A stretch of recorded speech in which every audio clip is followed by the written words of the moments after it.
En terwyl hulle gaan om te koop, het die bruide gekom, en die wie gereed was, het saam met hom, dus Jafashua ingegaan, en die bruid, Jafashua ingaan, en die bruid, en die deur is ingegaan na die bruilof, en die deur is gesluit. Gaan kyk in Openbaring 4 vers 1. Aan die einde van die Openbaring 3:22, die genade deur, die 7de gemeente van Laodicense, van Openbaring 3 vers 14 tot by 22, is die genade tydperk. Ons lewe vandag in die genade tydperk. Die genade tydperk moet tot 'n einde kom, en dan moet die groot verdrukking kom. Dis wat Daniël 12 vers 11 en Daniël 12 sê, Daniël 9:27. Maar aan die einde van Openbaring 23 gebeur die wederkoms. Bruid word weggetrek.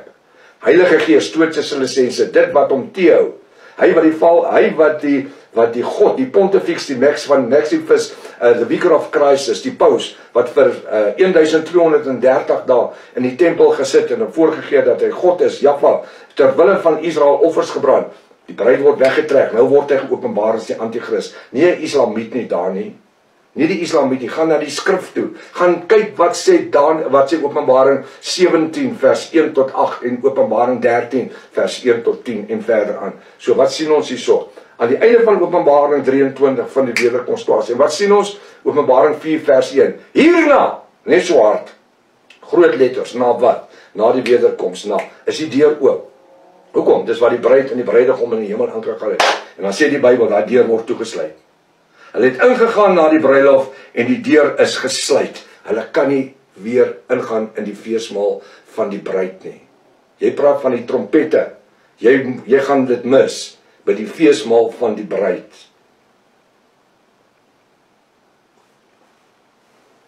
Vers 11. Later kom die ander maagde, die godsdienstige kerke, en hulle sê, meneer, maak vir ons oop. Maar hy, Jafashua, antwoord en sê, voorwaar ek sê vir julle, ek ken julle nie.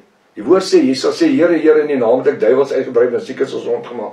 Hy sal sê, gaan weg jou vervloekte, ek ken jou nie. So maklik soos dit. Here, Here. Wat beteken Here? Hosea 2 vers 15 en 16 sê, jy sal my nie langer noem my man nie, my Here nie, maar my man, my Baal. Vers 16 sê, dan verwyder ek die name van die Baals uit julle midde. Wat beteken Here? Baal. Nou wat nou? Matteus 25:13. Waak dan sodat julle, naamlik die volk Israel, nie die kerk of die bruid nie. Die dag, hy sê, omdat julle, naamlik die volk van Israel, die dag en die uur nie weet nie. Die bruid, ons ken die dag, die uur en die minuut. Geen bruidegom val op sy bruid nie. In die middernag, en hy sê, kom ons gaan nou trou nie. Daar's 'n onthaal, daar's 'n dag bepaal, daar's alles. Die dag en die uur nie weet nie, waarop die seun van die mens is, Jafashua, kom nie. Snaaks, hulle weet dit nie, maar ons het geweet, want ons is in die hemel. Met die kennis van hierdie geopenbaarde woord, gaan ons na een van die grootste godsdienstige leuns kyk. Nou Daniël verwys nogal na hierdie skrifgedeelte, want hy het my gehoor preek oor dit voorheen. Jafashua kom soos 'n dief in die nag. 1 Tessalonisense hoofstuk 5 vers 1, skryf af. 1 Tessalonisense 5 vers 1.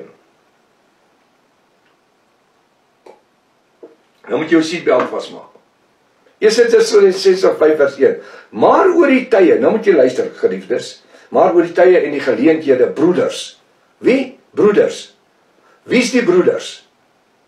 Dis die bruid van Jafashua, dis nie die kerk nie. Die kerk gaan agterbly, uit die kerk uit. Kom ek verduidelik vir die mense wat nie weet nie. Daar sit Sondagoggend 500 mense in die kerk. 10 uur gebeur die wederkoms. Gaan al 500 hierdie mense hemel toe met die wederkoms? Is hulle almal bruid? Nee.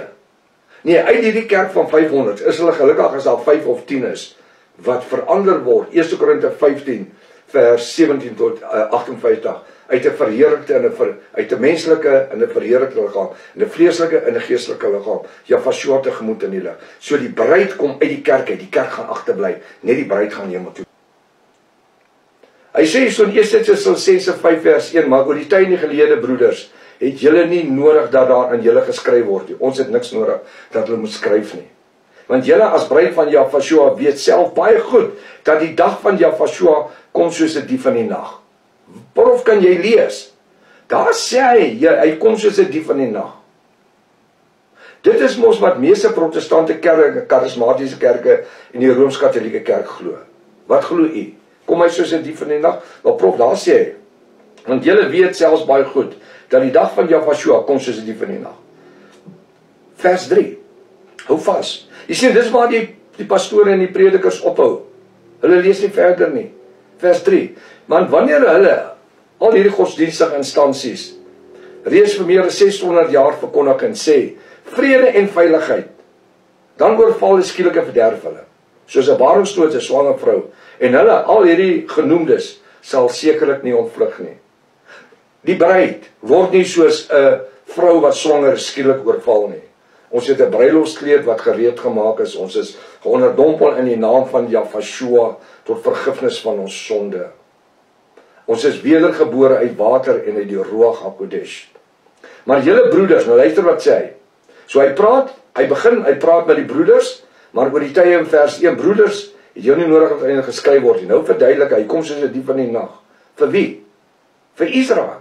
Nou sê hy in vers 4, maar julle broeders, die bruid van Jahweh, die Jahwiste, is nie in die duisternis nie. Dit die dag van Jahweh se wederkoms. Net sê sy wederkoms. Ja. So die dag van die wederkoms, die parousia. Julle as Jahwiste soos 'n dief sal oorval nie. Nou wil ek sê, wie lieg nou vir wie? In vers 2 sê hy kom soos 'n dief in 'n nag.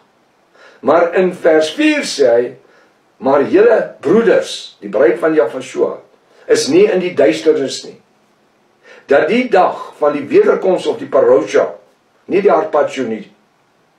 Ek hoor Daniel gepraat ook daarom al van die parousia. Vroeger jare gaan luister die video's. Hy het net van die harpazo gepraat. Hy het niks geweet van die parousia nie.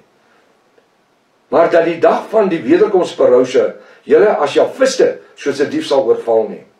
Nou wil ek weet wie lieg vir wie. Wat nou? Waarom nie? Nou sê hy in vers 5, julle, naamlik die bruid van Jahweh, is almal kinders van die lig en kinders van die dag. Ons is nie van die nag of van die duisternis nie. En ons kan tel. Ons weet wat in Daniel 9:27, Daniel 12 vers 11 en Daniel 12 vers 12 staan. Want Daniel 12 vers 12 is verseël. Daniel, julle probeer die seël oopmaak, julle kry dit nie reg nie. Maar solank as jy die sekere katholieke dogmatiese NAR teologie preek, kan jy nie daai seël breek nie. Jy het die waarheid nodig om die seël te breek. Dit is so maklik. Hy sê daar so in vers 5, julle naamlik die bruid van Jahweh en Hagis, is almal kinders van die lig en kinders van die dag. Halleluja. Ons is nie van die nag of van die duisternis nie. Die waarskuwing is, laat ons ook nie slaap nie. Vers 6, laat ons naamlik die bruid van Jahweh dan nie slaap soos die ander in vers 3 nie. Laat ons waak en nigter wees. Nigter is nie van die dop nie. Denkwyse. Ons kan tel, ons bid vir die ander ouens. Ons wil hê hulle moet gered word. Ek wil hê julle oë moet oopgaan. Laat ons waak en nigter wees. Bestudeer